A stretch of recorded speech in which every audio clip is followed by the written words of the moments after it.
Itu adalah 3 pengertian dasar yang akan selalu dipergunakan dalam penyusunan desain eksperimen, yaitu perlakuan, unit eksperimen, dan kekeliruan eksperimen. Selanjutnya ada beberapa prinsip dasar yang juga akan selalu teman-teman temui nanti di desain eksperimen atau rancangan percobaan ini.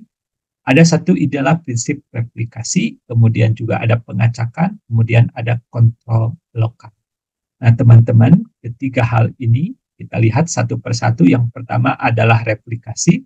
Replikasi adalah pengulangan eksperimen dasar, yaitu eksperimen yang sama di bawah kondisi perlakuan yang serupa. Contoh, kalau kita akan melihat efek sejenis pakan terhadap pertumbuhan ayam ternak, maka eksperimen ini akan dilakukan dengan memberikan takaran pakan yang berbeda kepada 24 ayam ternak pada tanggal 1 Juni 2024 misalnya. Maka teman-teman, ya, replikasi atau pengulangan ini akan kita lakukan kembali dan tentunya dilaksanakan pada tanggal yang berbeda, tetapi dengan perlakuan yang sama. Jadi kalau nanti kita berikan ayam tertentu dengan ukuran pakannya 70 gram pada tanggal 1 Juni, maka pada tanggal 2 Juni pun akan tetap sebanyak 70 gram. Jadi itulah yang namanya replikasi. Apa sebenarnya akan kita harapkan dari pelaksanaan replikasi ini? Yang pertama akan memastikan hasil yang diperoleh itu konsisten dan dapat diandalkan, karena kita mengambilnya tidak hanya satu. Jadi boleh jadi untuk satu kali ada kekeliruan atau error yang secara acak terjadi. Tapi apabila diulang dengan semakin banyak perulangannya, maka hasilnya itu akan diharapkan lebih konsisten dan akan terlihat kondisi yang sebenarnya.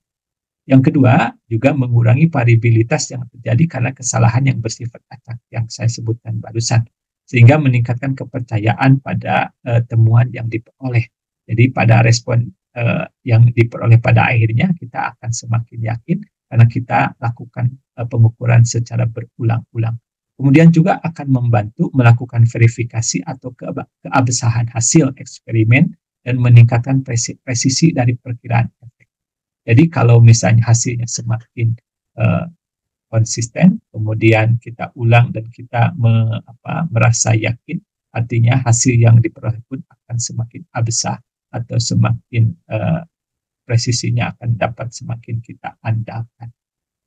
Kemudian teman-teman ada juga aspek pengacakan. Pengacakan ini adalah teknik yang kita gunakan untuk mengalokasikan subjek penelitian atau unit eksperimen ke dalam berbagai kelompok perlakuan secara acak. Jadi secara acak ini kita lakukan ataupun kita jalankan tanpa ada intervensi secara subjektif. Tapi kita lakukan, kita pilih tanpa kita ada tendensi tertentu. Jadi kalau secara acak apapun bisa terjadi karena mereka atau kejadian yang akan terjadi itu memiliki peluang yang sama. Nah, tujuannya biar apa? Yang pertama, mengurangi bias yang mungkin terjadi karena faktor-faktor yang tidak diketahui atau tidak terkontrol yang dapat mempengaruhi hasil penelitian. Jadi kalau secara acak itu akan terjadi secara tanpa ada tendensi ataupun ada intervensi yang subjektif dari peneliti. Kemudian memastikan bahwa setiap kelompok perlakuan serupa dalam segala aspek kecuali dalam variabel perlakuan itu sendiri. Jadi di luar aspek perlakuan, hal-hal yang lainnya akan diasumsikan bahwa mereka memiliki aspek yang sama. Jadi sekali lagi karakteristik-karakteristik lainnya akan kita anggap sama, ya, kecuali perlakuan yang ditentukan ataupun yang diperlakukan secara acak dan berbeda tadi. Kemudian pada akhirnya juga akan banyak uji statistis yang harus dilakukan untuk menganalisis data yang diperoleh dari desain eksperimen ini, biasanya mengasumsikan bahwa data dikumpulkan secara acak. Maka ketika pengacakan ini dilakukan, aspek ataupun syarat asumsi daripada uji statistis ini pun sudah terpenuhi. Kemudian teman-teman sebagai contoh, lihat misalnya ada sebanyak 25 kucing dijadikan sampel untuk melihat efek pemberian 4 vitamin khusus terhadap pertumbuhannya. Misalnya ada vitamin W, ada vitamin X, ada vitamin Y, dan ada vitamin Z. Kemudian kucing pertama diberikan vitamin secara acak, sehingga mungkin saja dia akan memperoleh vitamin W, bisa jadi memperoleh vitamin X, vitamin Y, ataupun vitamin Z. tanpa kita tentukan secara subjektif tadi. Maka pada akhirnya nanti ke-25 kucing ini akan mendapatkan perlakuan secara acak dan kita pun tidak akan tahu misalnya berapa kucing yang nanti akan mendapat vitamin W, vitamin X, vitamin Y, dan vitamin Z. Yang jelas nanti kalau dilakukan secara acak, kemungkinan besar bahwa keempat vitamin ini akan tersebar di seluruh kucing. Walaupun nanti jumlah yang mendapat perlakuan vitamin W, X, Y, dan Z belum tentu jumlahnya sama. Selanjutnya, kita akan bahas mengenai kontrol lokal. Apa itu kontrol lokal? Ini adalah langkah atau upaya yang dilakukan untuk penyeimbangan, pemblokan, dan pengelompokan unit-unit eksperimen yang digunakan dalam desain. Jadi fokusnya ini adalah bagaimana kita melakukan ataupun menggabungkan, menyatukan unit-unit eksperimen yang ada dengan tujuan tertentu. Teman-teman, apa yang ingin kita capai dalam kontrol lokal ini sebenarnya? Yang pertama, kita akan mengisolasi efek perlakuan dengan memastikan bahwa kelompok kontrol berada dalam lingkungan yang serupa dengan kelompok perlakuan. Juga bisa perbedaan dari hasil yang diamati itu yang disebabkan oleh perlakuan yang diberikan dan bukan oleh faktor-faktor di luar yang tidak terkendali atau diyakini ada pengaruhnya. Kemudian, yang kedua tujuannya adalah untuk meningkatkan validitas internal. Jadi membantu meminimalkan kemungkinan bahwa variabel-variabel luar, artinya di luar model atau di luar yang tidak kita pertimbangkan atau masukkan ke dalam desain penelitian kita, dikenal juga sebagai confounding variable, mempengaruhi hasil percobaan. Kemudian hal ini untuk meningkatkan validitas internal dari eksperimen kita, yaitu sejauh mana kita dapat menyimpulkan bahwa hubungan sebab akibat yang kita amati adalah nyata. Jadi karena kita sudah memilih variabel-variabel yang kita anggap memberikan pengaruh besar, maka di luar variabel-variabel atau faktor-faktor yang sudah kita sebutkan atau masukkan ke dalam penelitian itu, kita anggap memberikan pengaruh yang kecil. Nah, jadi salah satu tujuan dari kontrol ini adalah untuk menunjukkan bahwa memang pemilihan variabel ini sudah dilakukan dengan secara tepat. Kemudian juga teman-teman untuk mengurangi variabilitas dengan menempatkan kelompok kontrol dalam lingkungan yang serupa dengan kelompok perlakuan, variasi yang disebabkan oleh perbedaan lingkungan dapat diminimalkan sehingga kita dapat meningkatkan keakuratan estimasi efek dari perlakuan yang kita miliki. Kemudian juga untuk mengoptimalkan generalisasi. Ini adalah hubungannya ketika kita akan melakukan kesimpulan secara umum dari data yang kita miliki dan kita menginginkan bahwa ini dilakukan secara optimal sehingga bisa memang memberikan gambaran yang seutuhnya ataupun yang sebenarnya sesuai dengan gambaran yang ada di populasi. Selanjutnya, mari kita lihat lebih jelas tentang kontrol lokal ini. Ada beberapa definisi ataupun istilah yang dipergunakan. Ada penyeimbangan, ada pemblokan, ada pengelompokan. Mari kita lihat satu persatu. Apa yang dimaksud dengan pengelompokan? Pengelompokan adalah upaya di mana kita akan menempatkan sekumpulan unit eksperimen yang homogen ke dalam kelompok-kelompok terpisah agar kelompok yang berbeda mendapatkan perlakuan yang berbeda pula.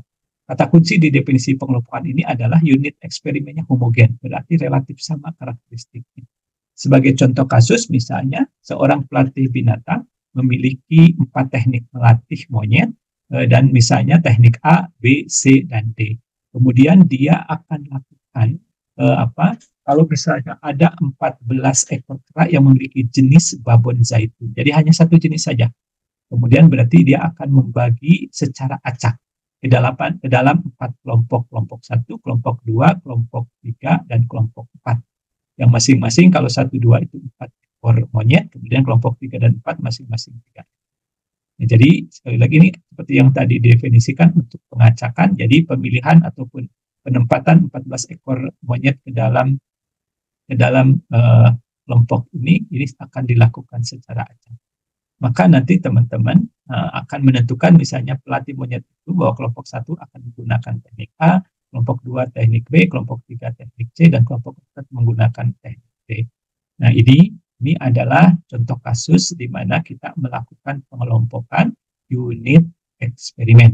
Ya, tapi kuncinya adalah pengelompokan yang dilakukan ketika kita memiliki unit eksperimen yang homogen ataupun kalau dari sisi monyet ini adalah hanya satu jenis saja. Kemudian ada pemblokan. Apa yang dimaksud dengan pemblokan? Pemblokan adalah pengalokasian unit-unit eksperimen ke dalam blok sedemikian rupa sehingga unit-unit dalam blok relatif homogen. Jadi kalau demikian, sumber awal di populasi itu ada perbedaan atau ada heterogenitas yang terjadi.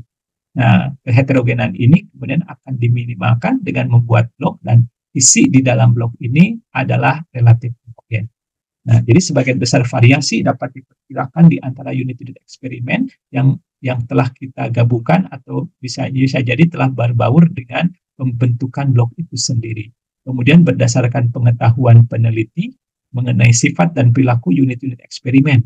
Jadi kita dapat melakukan pemblokan ini. Jadi karakteristiknya kita lihat kalau memang ada ada indikasi sama ataupun homogen maka akan digabungkan. Nah, ini jadi dapat dibuat desain eksperimen yang sedemikian rupa sehingga sebagian besar variasi yang dapat diduga tidak menjadi bagian dari kekeliruan eksperimen. Jadi jangan sampai nanti kalau dilakukan secara acak tanpa pemblokan ini, maka nanti akan ada variasi yang menimbulkan kesalahan juga di dalam pengukuran ataupun melihat respon hasil akhir yang diberikan. Sebagai contoh kasus, terdapat 3 jenis pakan ayam, misalnya X, Y, dan Z. Kemudian dipilih ayam dari ada 6 ayam dari jenis broiler, 7 ayam kampung, dan 5 ayam Bangkok. Dan jenis ayam ini akan dijadikan sebagai acuan. Karena apa? Karena unit eksperimen, yaitu ayam yang akan diberikan pakan ini, memiliki karakteristik yang berbeda. Ayam broiler dengan ayam kampung dan dengan ayam Bangkok akan memiliki karakteristik yang berbeda. Maka ini kita akan pisahkan. Oleh karena itu berarti kita punya 3 jenis pakan, dan kita punya 3 jenis ayam, maka ketiga jenis pakan akan diberikan secara acak di masing-masing blok sedemikian rupa sehingga misalnya akan diperoleh 2 ayam Bangkok yang akan mendapat pakan X, 2 ayam Bangkok yang akan mendapat pakan Y, dan 2 ayam Bangkok yang mendapat pakan Z.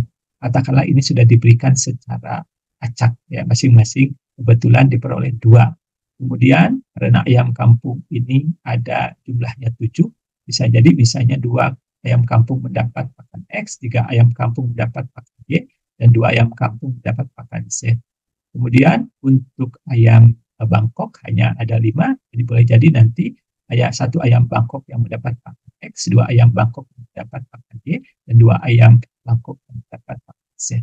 Nah, ini adalah contoh atau teknis melakukan pemblokan dari unit eksperimen yang kita miliki. Kenapa ini kita lakukan? Sekali lagi karena secara umum unit eksperimen yang berjumlah 12 tambah 6, 18 ini sifatnya ataupun sangat heterogen. Tapi kemudian kita buat blok masing-masing sesuai dengan jenisnya, tapi di masing-masing jenis tetap kita berikan secara acak ketiga jenis pakan. Ini sebagai salah satu contoh pengeblokan yang kita lakukan.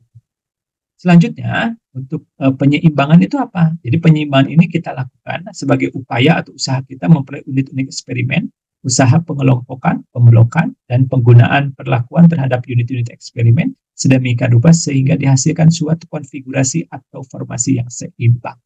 Jadi kita harapkan bahwa pemberian perlakuan terhadap baik yang pemisahan dilakukan secara pengelompokan ataupun pemisahan secara pembuatan blok atau pemblokan, tetap kita harapkan bahwa nanti alokasi ataupun formasi yang dihasilkannya adalah seimbang.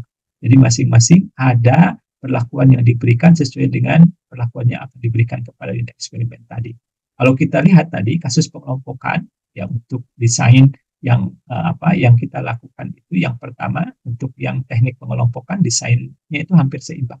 Ya, karena jumlahnya hampir sama, kita berikan perlakuan sesuai tadi dengan kelompoknya dan asalnya kan homogen. Yang kedua pada kasus pemblokan desain yang kita peroleh itu keseimbangannya parsial. Artinya apa? Bahwa jumlah perlakuan itu boleh jadi dari setiap blok dengan blok yang lain itu tidak sama. Tapi paling tidak ada keseimbangan bahwa setiap blok mendapat perlakuan yang sama ataupun ketiga-tiganya ada di setiap blok. Setiap perlakuan itu diberikan kepada salah satu dari unit observasi yang ada di masing-masing blok karena semuanya lengkap.